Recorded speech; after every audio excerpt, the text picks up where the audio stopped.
Good evening, everybody. Hello. Hello, Mel. You're back with us this week. Yes, another busy Tuesday. It's another very busy Tuesday. Another busy Yes, Tuesday. indeed. Um, yeah, it's good to see you, everybody. Destiny is on a little break, and so Mel has graciously graced us with your presence for the Yes, past two episodes. So we're really grateful for that. So thank you I so know. much. It's I always like being on here. Better with you and Destiny. A good three musketeer team, but That's true. Destiny needs her rest, so I'm grateful That's to true. check in. And always good to be here when it seems like there's so much going on in the world. Yeah, and one of those things, being the verdict that was just announced in the Chauvin case, and we want to just acknowledge that we are a show that always acknowledges what's going on and Yeah, isn't here to ignore that because that is in the ether. That is what is consuming our space right now, yeah, and and yeah, we want to acknowledge that. And whatever you're feeling about that. And I was telling Mel before this, one of the things that I saw by the Reverend Carlton Johnson, if you're watching out there, very powerful. said something on Facebook that, or a prayer that says, he hopes that this isn't just an event, but a launch, that Right, it is something that is not just an isolated thing, that this is change right, that's coming. you're right. It's harder to even say a good first step because Mm, again, somebody's life had to be taken. Um, but it is interesting to hear the takeaways, the breath from, of course, relief for Derek Floyd's family, but also this reality. Like, is this just okay? We'll give you one, mm, and like I was telling Lee, can you say, well, the good thing is they will be this court center will be back in the news in the coming months or weeks or whatever when Dante Wright's case goes before, hopefully before another jury. So yeah, um, that's a powerful prayer, but also still, you know, a wait and see. We'll hmm wait and see. So, but I mean, immigration kind of ties into a lot of this. So I'm excited to hear from our panel too about how some of these policings connect with what's going on with immigration and some of the thoughts we have about brown people that are not even American. So, hmm yeah. Yeah, yeah, and we were saying before that this show is out there to help make those connections. That when it comes down to it, the oppressions force like core of white supremacy and racism manifests itself in many different ways, but making those connections within um, the rhetoric and discourse of now is very vital now. And Yeah. so yeah, we grieve still with the George Floyd's family. This decision is not going to bring him back. This Right. decision is not going to bring back black and brown lives. It is a step of accountability that is hopefully a step towards justice. And Yeah. um, so we sit in that together today. And so with that, we do want to welcome our guests to begin Mhm. this conversation. And so we are going to bring our guest on. Welcome, y'all. Good to have all of you with us today. And so we are going to go around and invite our guests to introduce themselves, and we will start with Linda. Hi, good afternoon. My name is Linda Rivas, and I am the Executive Director of Las Americas Immigrant Advocacy Center here serving in El Paso, Texas, and Ciudad Juarez. I am also an immigration attorney, and we are working every single day on the front lines of what's happening on our border. So I'm very happy to be here today. Thank you. Joyce?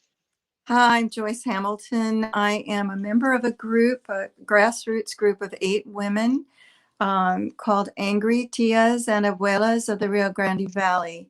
And we formed just a little under 3 years ago when we discovered that there were families sleeping on the bridges, unable to get access to request asylum.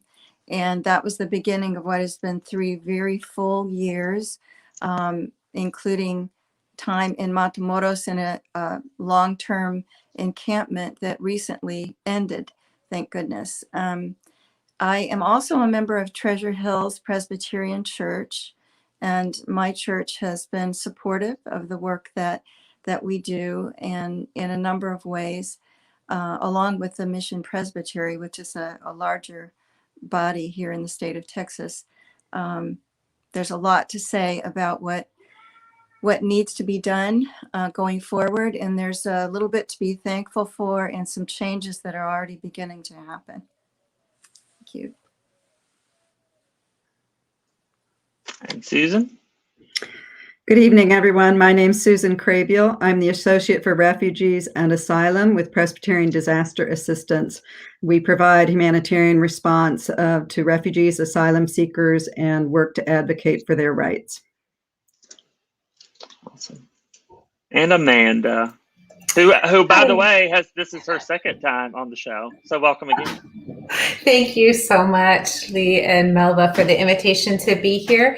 My name is Amanda Kraft. I am the manager for advocacy for the Office of Immigration Issues. I am national staff of the Peace USA and really focus on the work of advocating for just policy regarding how we treat immigrants and migrants in this country and help Presbyterians engage that work as well. Thanks. Well, welcome. Again, we're glad to have you. And like we introduced, just in light of what's going on with former Officer Derek Chauvin, how do you see small steps forward or issues of policing impact or intersect with what's going on with immigration and border policies and things like that? Linda, if you'd like to start. Thank you. Yes. The emotions are all still really raw. So, the first thought that came to mind for me was when we heard the verdict it felt like a tiny bit of justice, and it felt like potentially the beginning of more accountability, amongst a lot of other emotions. For example, even this will never bring George Floyd back, and all the pain that was inflicted upon him and death. And it's hard. Again, a tiny bit of justice, but it's still really hard and heavy on our country. And I have to tell you, in the immigration world, what it feels like we've constantly been fighting for, before the Trump administration and into the Biden administration, is accountability, right? And I see a lot of where we're interconnected there, because there's such an enormous lack of accountability. We're putting the lives of, these people who are on the move, they're on the move for protection, for a better life, and they're being rendered vulnerable by several governments. They're being rendered vulnerable by their home government that fails to protect them. They're rendered vulnerable in Mexico when Mexico takes the orders of the United States to, to stop migration in its tracks in violent ways, right? That is policing that will never be accountable, right? Or maybe one day it will, but it feels so far away when it's happening along the way in several countries, only to come to the United States where people are seeking that protection, that refuge, and to be immediately turned back, treated horribly and turned back, that we're placing the lives of these unaccompanied children and babies in the lives of law enforcement officers that are not trained to take care of children.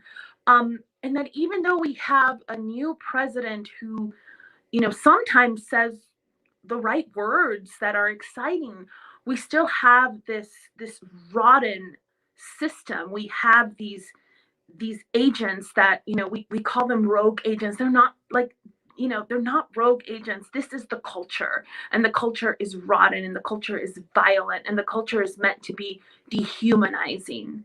And we definitely feel that in this realm of immigration, and it feels far away. The lack of accountability is still there. We've seen death at the hands of these agents time and time and again. And we always, as not that this is, and also immigration, I do want to bring this up, it's not solely a Latinx issue, right? It is also a Black issue. And we see the treatment of Haitian migrants. We see the treatment of African migrants. We see the treatment of Afro-Latinos, coming from Honduras, coming from Cuba, and also disproportionate treatment based on the color of their skin. So there's a lot of intersectionality. Again, my heart feels a little bit still very emotional right now. I'm sure we all are right now in our country. But it does feel cathartic to express a lot of the frustrations that we have with a system that we, ultimately, needs a lot of work. I mean, I don't even know if it's work. It needs to be scrapped and start all over again, and respect migration as a human right, and respect human beings. I can hardly add anything to that. That was just so comprehensive and really touched on every issue that we've certainly observed here. And I do want to say that, particularly to emphasize what you said, Linda, about the system, a corrupt system. That's what we have right now, and it's decades and decades and decades old, and has needed to be completely redone for a very long time, and just put on the shelf and put on the shelf. And some of that, I think, really is due to our racist system. I do think we have a culture that is deeply embedded with an attitude toward people of color that denigrates them and considers them other, and puts them in a position that opens them to being treated inhumanely. And we've even seen that in some of the attitudes of people along the border who don't want them to come over. And surprisingly, sometimes amongst quite a few of the Hispanic population of South Texas. And it just indicates that there needs to be a reckoning, a very deep reckoning of our souls over how we look at each other and how we welcome our sisters and brothers. Matthew 25 became my sort of walking orders early on, when I began to see the families coming in, and I began to realize that there were people who were not welcoming them, not just here, but all over the United States. And I sadly even saw some of it in my own church. And I felt that it was very important to keep bringing us back to what our faith tells us, what my faith tells me. And And, just that basic practice of honoring one another as fellow human beings and as sisters and brothers. So I really can't do any better at addressing the complexity of the situation than Linda has done. But we truly do have a long way to go. And it may be that it isn't just fixing things, but rather overhauling an entire system and the entire way we in this country have looked at each other. And by that, I mean the way we have honored white people above all others. I grew up out of that culture. I'm 70 years old, and I grew up partially in the South. And so I know the reality of that. And it shocks me that it still lives, but it does. And it means for all of us that we have a tremendous amount of work to do. And Susan, have any comments? Yeah, I just want to echo that sense about the systemic nature of it. And there's long been conversations about the connections between our criminal justice system in the US and our immigration system, and that they both have relied on detention and punitive ways of dealing with different societal issues. We talk a lot about making people vulnerable by our system. So they may not have started out vulnerable, but we actually make them even more vulnerable. So I agree with Joyce that we're not just talking about, and one of the conversations that I think about with this trial is, at least where I live in Baltimore, we're saying, police are not the response to everything, right? You can't send in the police for every little thing. And that's the same conversations I think we have in immigration, that we invest in this punitive, hate-filled way of dealing with people instead of honoring their human dignity. And if we took that same investment and actually invested it into humanely welcoming them, it would be a completely different outcome for them. So I guess that's the only thing I wanted to add. If I could just jump in with the whole detention system, detention center systems. What we see there is people essentially treated like criminals when they're not.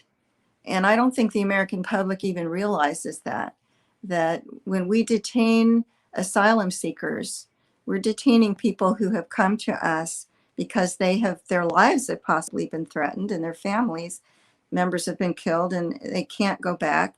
And they're asking us for asylum, and some of them end up sitting there in prison.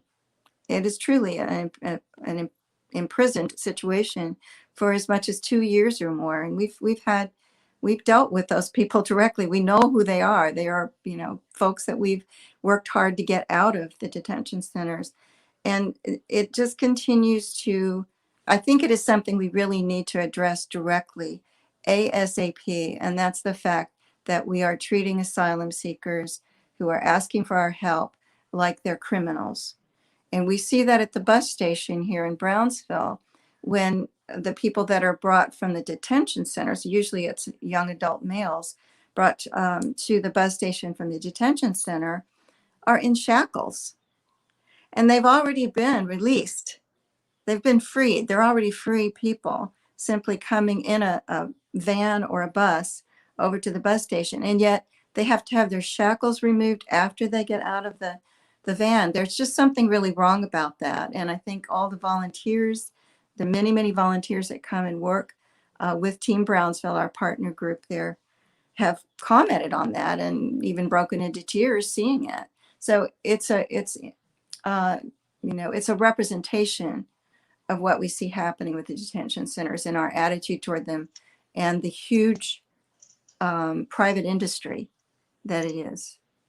Do you want to add anything, Amanda? I just sort of wanted to highlight again the structural pieces, right? That I think the United States worldwide often has this legacy of welcome, right? But the reality is we live with a legacy of white supremacy and xenophobia, and our immigration policies become the intersection of racist policies. And so it is really challenging. Immigrants constantly reminding me of carrying so many burdens of that intersection and cross-section of those pieces that come out through laws, they come out through policy, and they certainly come out through enforcement, which is what Joyce was talking about, and Susan and Linda were pointing to, that we want to respond only through deterrence. There's never a question about how do we welcome people at our borders in humane ways, looking at human dignity in a way that really provides an answer and a response for the whole person as they arrive at our border, or those who have been in the United States for decades, who call the United States home. We continue to categorize people in ways that make them less than, and we use policy and enforcement in ways to control and to intimidate and to threaten, instead of thinking about how they are part of our whole structure in society. Yeah, and also I think in the national like rhetoric, we talk about the border and immigration at a large distance. I mean, many people, it's at a distance that we sit here, even like some of us even now. Some of y'all are there, and many of y'all have experienced that. And so I think it does help to really paint a picture as to what is happening. I mean, we've seen on media, specifically with children at the border, talk about dehumanizing. If you can't even treat a child with dignity where they're at, just in that rhetoric and seeing that on television. But in my experience, when people are talking about the border, it's always like, oh, that's like there, and there's and I hope that we can kind of paint a picture as to what is happening right now. And so Linda, I know in the work that you do, you're there, and Joyce as well. And so I wonder if you could just tell us what you're seeing right now, what's happening there, maybe the things that the media doesn't even touch, just to give us a larger picture as to what's going on. Yes, definitely. The border is my home.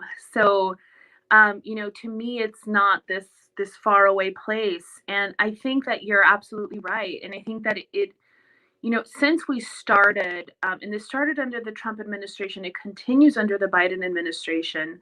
We are sending people that intend to immigrate to the United States, we're sending them back to Mexico. And when you send them to Mexico, there's a lot happening. But at that point, it seems even further away from the American public, right? And what we care about. Once they're in Mexico, it's easier to be forgotten. And that's definitely something that we've realized.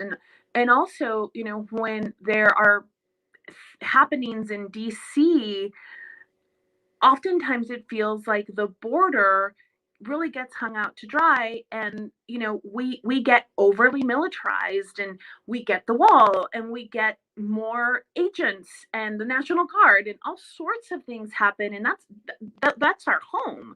And so we're currently living in this extremely militarized community, that because of decades of policy and law that surrounded an immigration with the security lens, the lens of security, and not a humanitarian lens, which definitely needs to stop.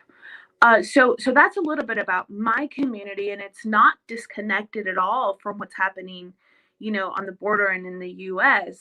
Now, what's actually happening on the ground, we here at Las Americas, we're in Ciudad Juarez, our sister city, several times a week. What is, kind of the latest, although it's not new, it's been happening for a year, is the expulsion. This word, we usually use the word deportation, but what's happening now is that people are not even being afforded the due process to go through any sort of deportation proceedings. They're being immediately expelled from our country. So people who are seeking refuge in the United States are immediately being turned away under what is called Title 42. And Title 42 is, and I still mean this, I said it under the Trump administration, I still mean it now, it is the weaponization of COVID-19 against migrants. And we're still seeing that today. Just today, I was accompanying a mother and her two children. And it's a really beautiful story that I want to share with you all. I was accompanying them because they were being paroled into the country. They were being paroled under humanitarian parole through the fight of their lawyer. I was actually not their lawyer. I was just there to accompany them today.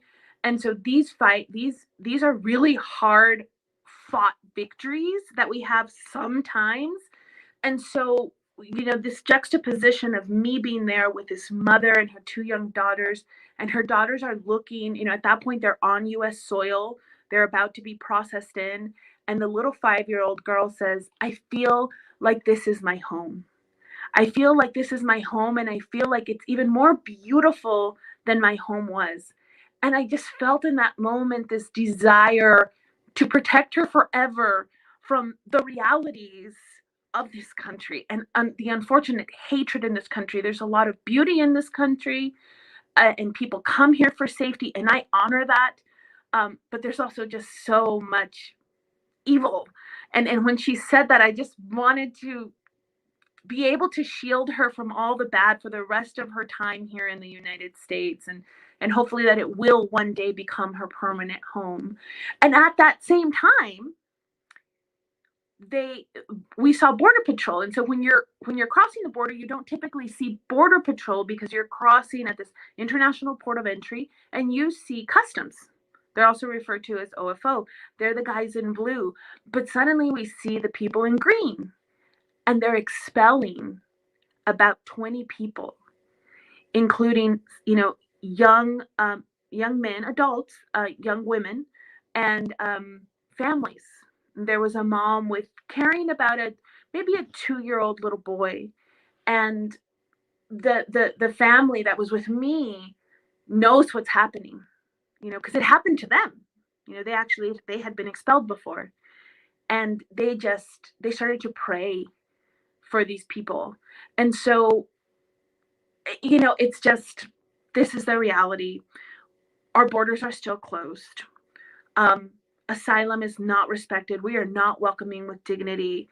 But there are these few glimmers of hope, such as it was much harder to get humanitarian parole under President Trump. And we are now doing a tiny bit better in that regard.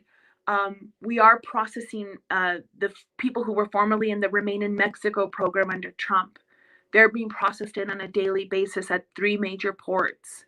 So there's glimmers of hope, but here on the border, things are very grim for us as attorneys.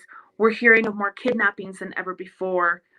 Just today, one of our clients, their daughter was rescued. She was kidnapped over the weekend. I mean, that is what border lawyering and border advocacy looks like at this time.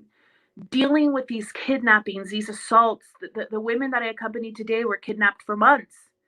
I mean, this is horrific, and it's pushed to the other side of the border, and people are not realizing it's happening. And when we close our doors to asylum seekers, and we push them into dangerous situations, as was said before, we render them vulnerable. So just, that's a glimpse of my day. I hope that kind of paints a picture of what the reality is on the border. And it's a daily thing. And frankly, I don't know. I don't see an end in sight, at least not yet. Yeah. Actually, Amanda, or if you can jump in, or Linda, you can answer this. So you said they were paroled in. I mean, what is that? I know it's not the end of their process, but what is that? I mean, do they have the green? Because I know for me and maybe most Americans, you think, okay, if you get in, you have this green card, you have to have that for a while.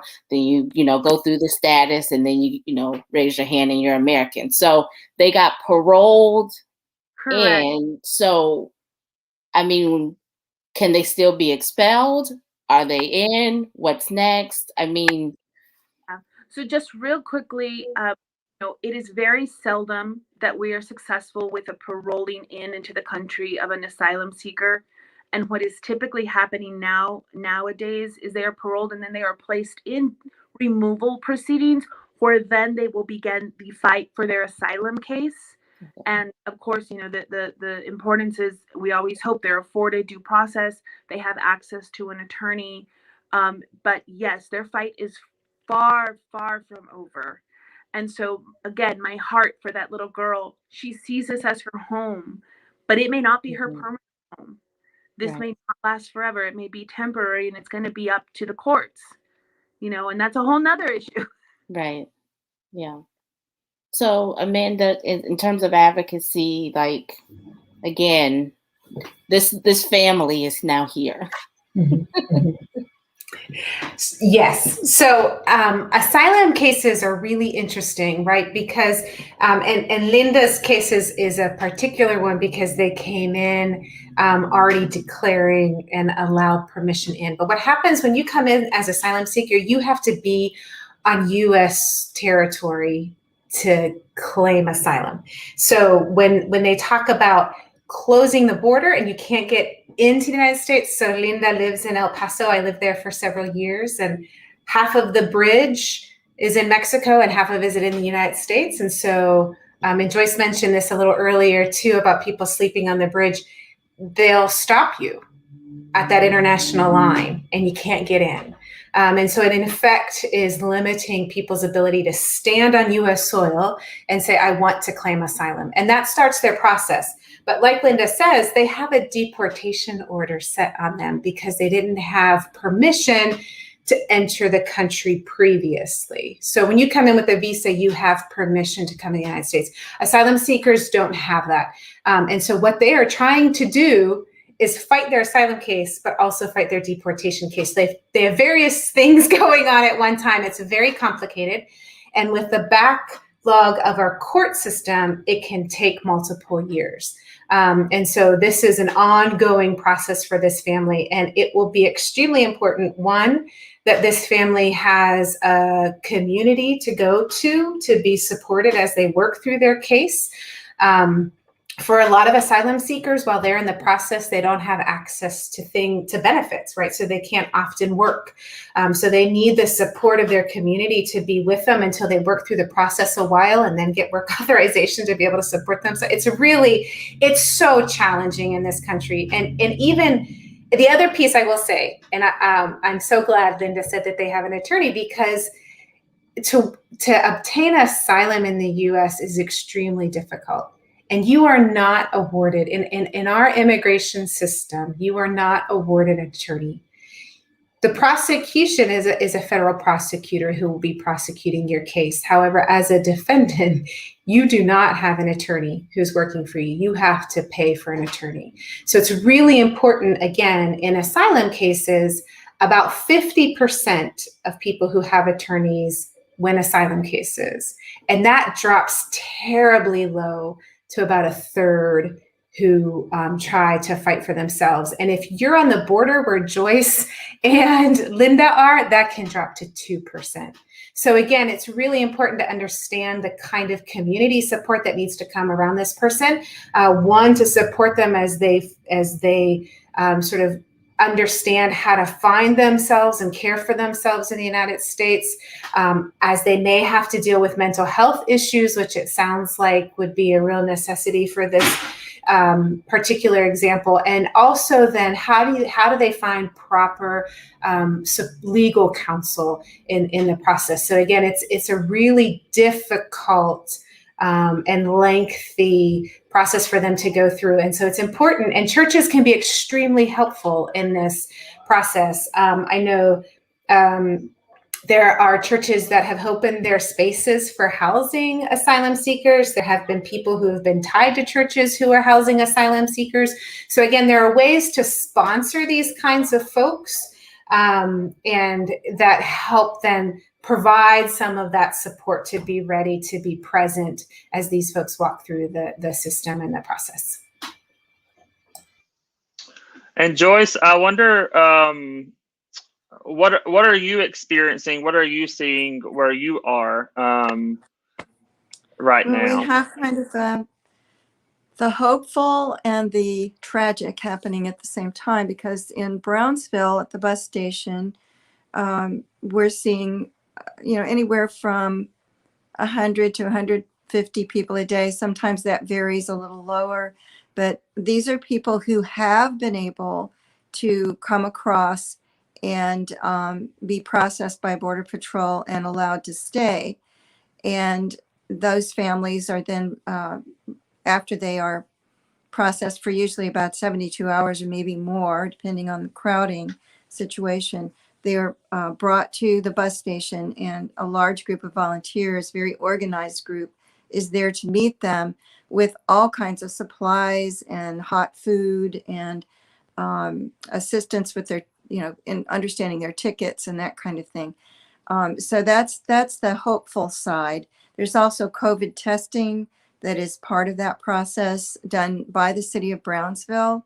It's a real big coordinated project, if you will, right now that involves Team Brownsville and a local homeless shelter that prepares the food and brings it over, and this large group of volunteers. And so that's a very, hopeful situation right there.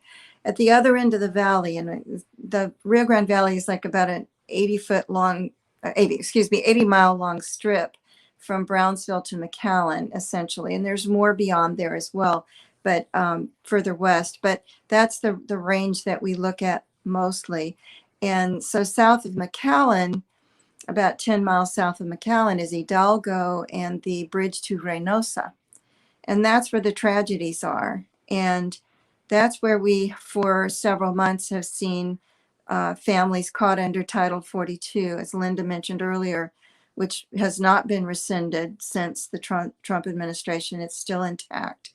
And that is the COVID excuse, if you will, for returning people back, expelling them as opposed to deportation. In other words, no chance for due process or to even request asylum.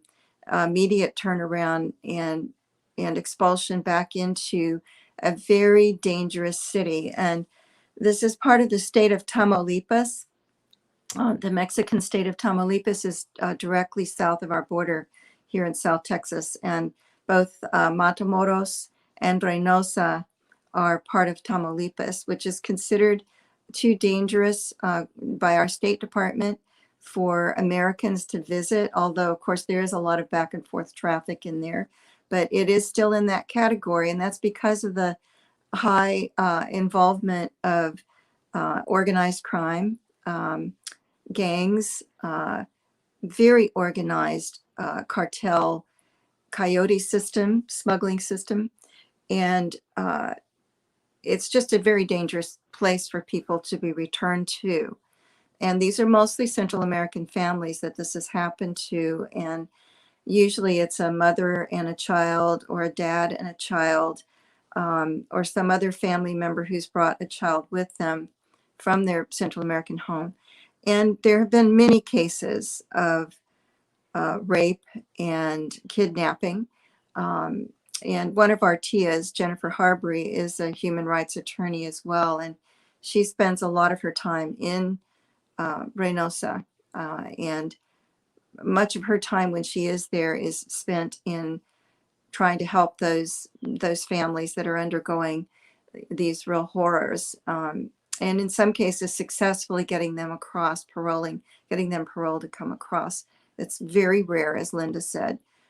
So most of what's happening there in Reynosa, hidden to the public eye, because they're shoved back into Mexico and they're out of our public eye, is overcrowded, 2 overcrowded shelters, and 1 Mexican shelter only recently created just in the past month, and it's already beyond capacity.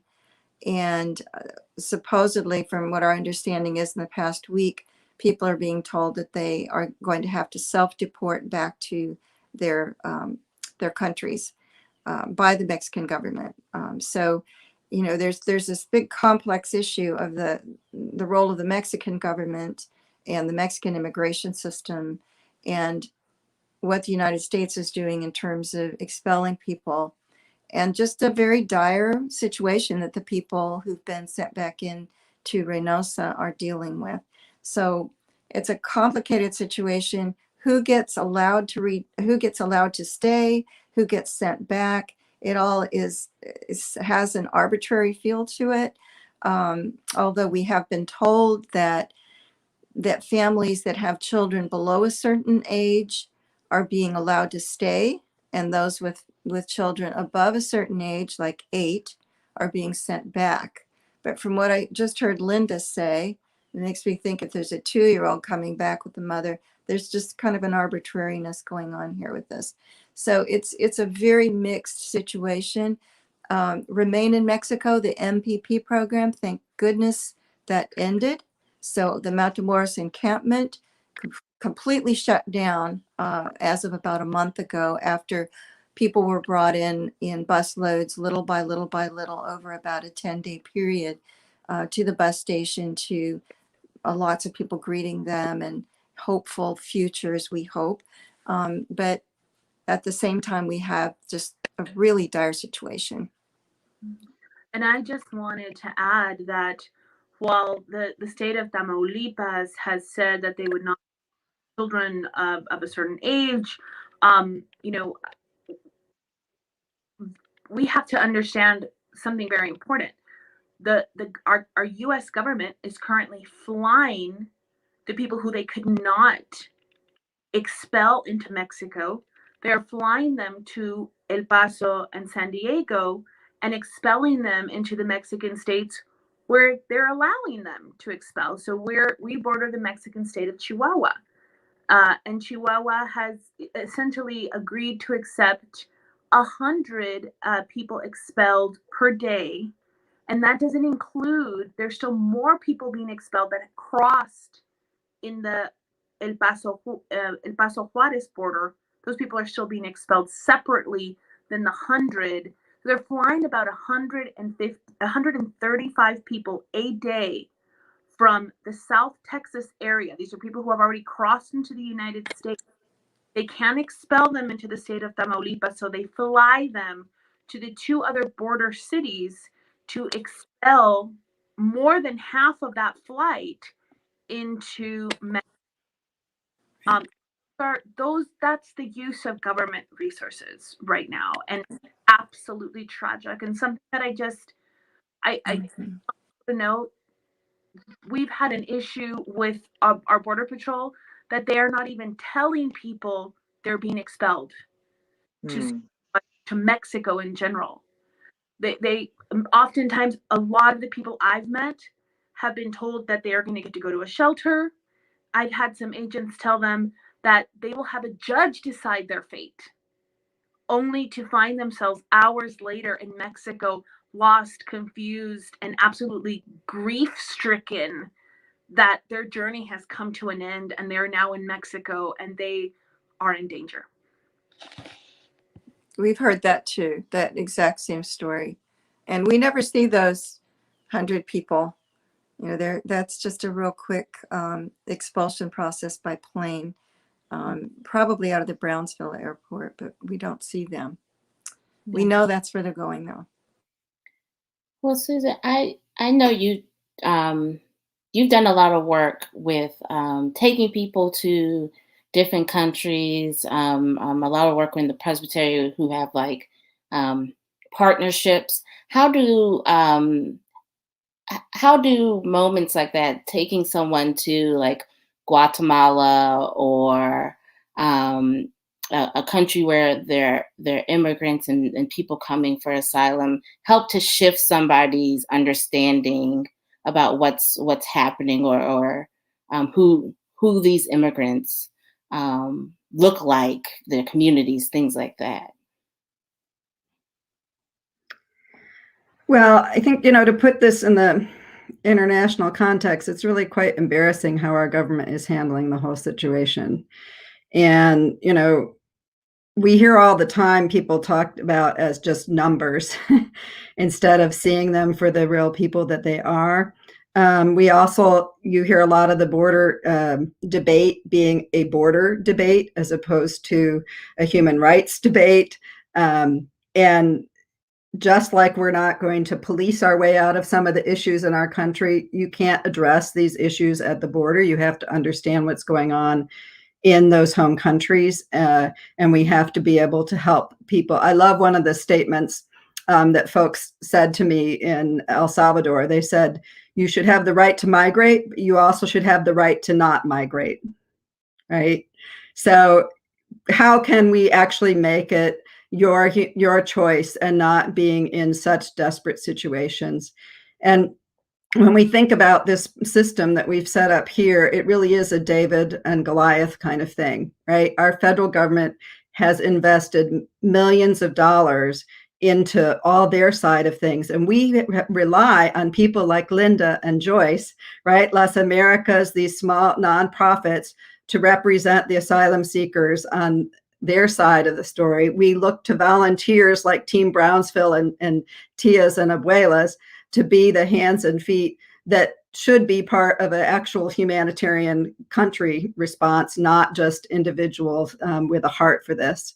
And so certainly one of the reasons we work so hard to get our churches involved in however they can is because we know when they see the face, right, then they can't think about this as just over there in the border or just numbers of people. A few years ago, we sent some of our volunteers to the border, and one of the women was from California, and she was from a fairly conservative church. And she said before PDA called her up and asked her to go with them to the border, she was praying to not be sent because she didn't want to deal with the conflict in her church. But when we called, she said yes, and she went to the border. And when she came back and people started to say to her, why did you get mixed up with all of that border stuff? She said, you look into those women's eyes and you tell them they're not children of God. And she said that pretty much shut them up. But that's what we need to do, right? We need to we need to be able to look in each other's eyes and reclaim the humanity and the God's created in each and every one of those families. And it's heartbreaking work. And I just am so honored to see Linda and Joyce here and be able for you to hear their stories directly. Yeah. Yeah, and I wonder about, because we always say, like, you can't think yourself in to being fully empathetic toward people. Like, it has to be there has to be a transformation. And that is sad that if I can't look on television and feel empathy for my fellow humanity that is hurting, that is being expelled out of no choice but to survive, to come to this country out of fear for their lives, and then getting here and experiencing the racism and the xenophobia that is within this country and not feel empathy. But I wonder in y'all's experience, like, that transformation comes with actually being face to face with seeing it. And why does it have to take that, is what I always have to ask. Why does it have to take people going to the border to actually see it, and it not be just innate in our beings, if that makes any sense? That some people can't go to the border, some people can't do that, and I just wonder, how do we create and build empathy toward one another in a variety of different ways when it comes to immigration? So, Lee, one of the things I would say about that is that, I think our mainstream media actually contributes to that, and certainly our political language works really hard. And when we actually stop and look at people as individuals, and when those stories are shown, the empathy is there, right?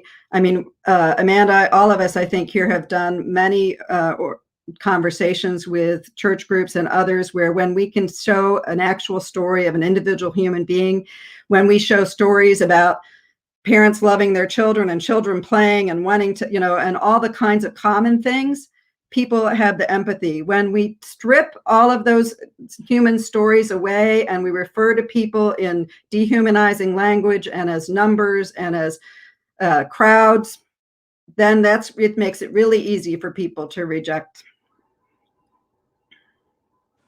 I think that's very true. I don't know the answer to your question at all, Lee. I mean, how do you change it if it's not already there? How do you create empathy if it's not present? But I do think that actually being there around other people in the third dimension, I mean, literally being there, you can feel and sense, and you're right there with them. You can hear them, you can see their expressions. It would be hard pressed for a person to not feel empathy for people in situations like that. Now, of course, there are people who are very low on the empathy scale, I'm sure. But I think for most of us, it is a matter of just simply seeing the faces and hearing the stories, and maybe even hearing their voices, actually having someone telling you what they've just gone through, and possibly even breaking down in the tears that are there in their lives at that moment. PBS NewsHour did an extraordinary piece just about a month ago, and our Jennifer Harbury was involved in that, and it was beautifully handled. I mean, it was one of the better pieces where, a woman who had just been sent back, expelled with her child, had absolutely every bit of herself, invested in the fact that she finally had made it. She was finally in the United States. Her life was saved, her child's life was saved, and then she was turned around and sent back. She was just completely devastated. And the cameras and the microphones and, that were used in such a way that you could not help but feel that woman's humanity and understand her story. And the more that is done, I think maybe the more we reach people. Yeah, and for me as a lawyer, it's also difficult. We definitely value storytelling, but at what cost? At the cost of a person's privacy, at the cost of, having to put themselves out there and be even more vulnerable. We had a pretty big, journalist come down and interview our clients, and she interviewed them with masks. But they were so identifiable, and people are running for their lives. And if they don't win that asylum case, which, as was explained, is incredibly difficult, they will eventually be deported. And these stories live on the internet forever, right? Once it's on the internet, it's everywhere. It's worldwide. And so there are some inherent dangers sharing their identities, their faces. So we asked this crew to make sure that they blurred her eyes. Mm-hmm. And it really stood out to me and my team that the reporter said, oh, but her eyes and her crying, we want the American public to connect with her. Can we please just show her eyes? And we were pretty a hard no, because we need to protect our client. And why does it take that the American public has to see the tears of a separated mother in order to believe it and in order to care? And that's hard, and it's a hard balance, because I value storytelling in many ways. I mean, I run a nonprofit. We have to tell stories. We have to get the story out there. But, it's also balanced with additionally making sure that we're honoring the dignity of people who are, who are here on their own personal journey, and may not want to share it. It's a difficult balance to strike. Absolutely. I agree with you on that. And in all of our work here, we're always have been extremely careful about blurring any faces and any of the photographs that we post on Facebook, and being really, really careful. It is just it's it's just a difficult boundary to walk on. And that particular coverage that I described was handled in just a really, really humane way. But still, at the same time, it is, you're talking about asylum seekers, and with, a dangerous road ahead. And it's just tough. How do we reach people? Unfortunately, I think we do have to. And I mean, when you said, why do we have to? I have that same question. Why do we have to do these things to reach them? But I almost feel like in some cases, it opens the eyes and wakes people up. And it's sad that it has to be the case with a lot of people. But the pain is very real. Yeah. And, it's empathy, like hospitality, is a practice. I think it's something we constantly have to practice. And it's easy to get tired and not practice it, right? To get sort of sucked into life in general. And when we have media that is so driven by what is that called? Sensationalist kind of reporting, right? We no longer have sort of this human interest story, right? It becomes about sort of the mass selling of a product. I think we've lost our ability then to identify with each other in ways that are really important. And maybe we never fully have identified how to do that really well in the United States. And I think it's, again, a legacy of categorizing and otherizing that we really have to figure out how to heal ourselves from. And immigration becomes a point where all of that comes together. But Lee, I think you're right. And practice often uses all the senses, right? So I can understand someone's need to be able to touch something and feel something and smell something. But there is a need to always constantly being in that practice. And it doesn't necessarily mean that every community reaches out to the border, but there's things going on in each community where we can really be practicing empathy. We could really be practicing welcome. We could really be practicing in a part of God's justice that's operating in the world, but we have to be willing to do that, to take the time and space and to honor our faith in that way, right? That's the way we live out who God calls us to be. But I think it is a constant reminder of how do we live in this world differently? How do we choose to make those kinds of ways in which we engage with one another based on our understanding of someone's value, just fully in the eyes of God? Because really, when you have this moment of opportunity to meet someone, you realize the great agency that this person employed to make this journey. We often talk about being forced out of a situation, but it becomes this person's ability to choose for themselves, to seek something better. And it ties back to what Linda was saying about this family praying for these other folks on the bridge, right? It becomes about them walking their faith and knowing that they're being guided by something much larger than we are as a human as a human government system and structure, right, which is our immigration structure. And so there is something really powerful that we can really learn from as we think about how we engage ourselves in this work and in this world. Wow, thank you guys so much, and I know we're coming close to time, but if all of you maybe can just say. I want to say maybe one word that keeps you in the fight, or maybe one thing that you really want people to take away and understand about what is happening. Susan, if you would.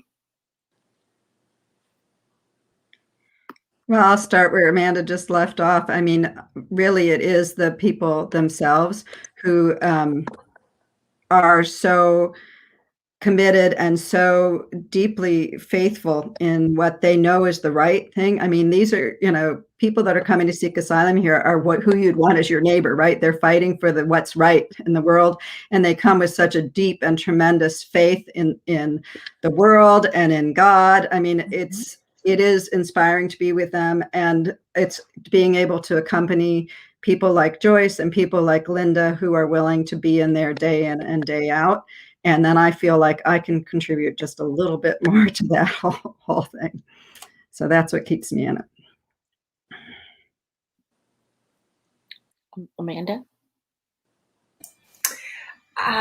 Yeah, there's such tremendous hope, right? Even in the midst of what seems to be so challenging and devastating, I think there's hope. And these folks who are crossing our border do so with immeasurable hope. And that to me means that I'm invited to think about the United States in different ways too. And it is working with people like Joyce and Linda and others along the border who do such incredible work. Could I just say a couple of words would be human dignity. That's 2 words right there. Human dignity and respect for human dignity. I think that's the key phrase I want to leave for everybody. That's what it is about for me, is respect for human dignity. There's so much to say, but I would, for me, definitely there is a hope, but my hope is that migration will one day be respected as a human right on a worldwide basis. I think that's important. I think that, I love the work that I do. I wish that the work that I did was not necessary anymore. That the defense of their migration and the threat of deportation was gone. I truly, one day we may be migrating. When we look at climate change, when we look at, we're still in the middle of a pandemic, and we were out there and everyone had their family number one in mind and keeping them safe. And so, we may be migrants tomorrow, and we would hope, how are we treating? We hope that that's how we would be treated, with dignity. Well, thank you all so much. We could talk about this for another hour. That hour went by way fast. It did. And I have so many more questions, because I still want to know, like, this conversation with Biden and the numbers and all of that. And but I do. We'll have a part 2. We have a part. Good. We'll have a part 2. We'll do that. Yeah. We'll definitely do that at some point. Yeah, because I think this is definitely needed. And again, like you ladies said, there's so much work, but it starts with, again, going back to intersectionality with everything else that's going on in the world, with seeing people as human, and it always amazes me how people after hurricanes can fly down to save dogs and cats, but when we talk about a human being, it's like, there's just something strange about that. Yeah. Especially for church, especially for people of faith, specifically Christians, where we believe in an incarnate God that was actually fled his home because he was threatened. His life was threatened. Yeah. His family had to leave. And so that is within our tradition. That was God experiencing that in humanity. And so it is something that we as people of faith, this should be one of the things that we do, because it is within our tradition. And so I am very grateful for each of you and the work that y'all do. And again, we definitely have to have a part 2 to this. So thank y'all again for being with us. We really appreciate it, to have this conversation specifically on this day. And again, we still lift up our prayers for George Floyd's family as they're going through this. We grieve with that family, and we also lift up and grieve with our siblings at the border, our siblings who are immigrants, who are refugees, and who have to and who have to tell their stories over and over again for those who cannot seem to find the empathy for their humanity, and who are re-traumatized over and over again and have to do that. So we lift them up, and we will be back next week. Same time, same place. We will be talking about gun violence next week with some awesome guests. And so catch us then, 6 p.m. Eastern time, on Facebook Live, Twitter, and YouTube. And again, thank you, guests, for being with us. Thank Thank you. you.